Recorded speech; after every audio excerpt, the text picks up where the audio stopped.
ASEAN foreign ministers plan to meet with their Chinese counterparts to discuss the code of conduct in the South China Sea.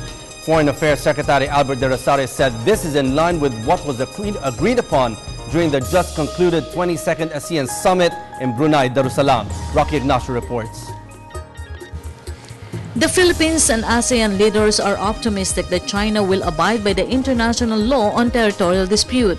The ASEAN leaders are also hopeful that China will cooperate this time in resolving the maritime claim in the West Philippine Sea. In the just concluded ASEAN summit in Brunei, the ASEAN leaders called for a peaceful resolution in the contested area. The International Tribunal for the Law of the Sea has completed the 5-man arbitration panel on the case filed by the Philippine government against China on the disputed area.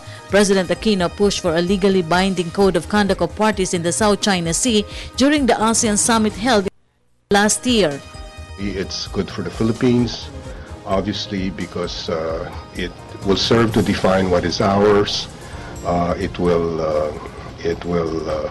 serve to support what we are entitled to in terms of our fishing rights, in terms of our enforcement of our laws in those areas, and in terms of the fact that we are entitled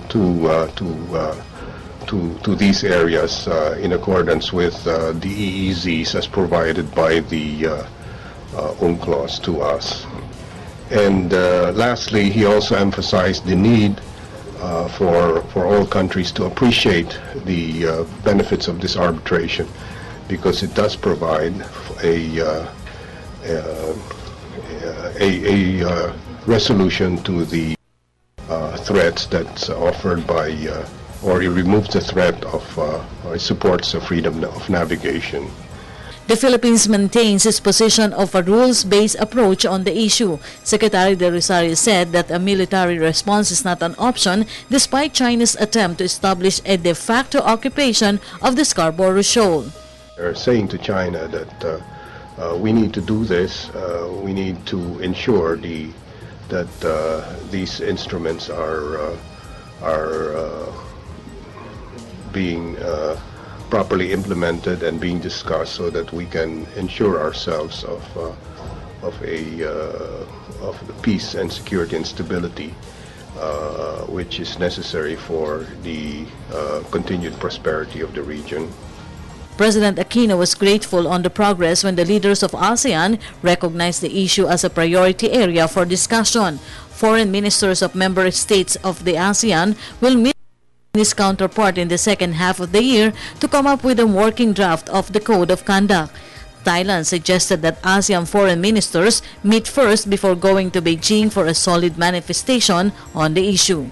We have been ready to discuss this at the SOM level. As you know, the fundamental elements have been worked out a long time ago, but China has taken the position that the time was not ripe. We're hoping that the time now is ripe.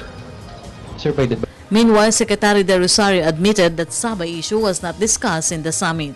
There was no discussion at all on regarding the Sabah conflict. The foreign minister was not present. The prime minister also was not present. I understand they were busy during elections in Malaysia. This is the first. For the People's Television, Rocky Ignacio.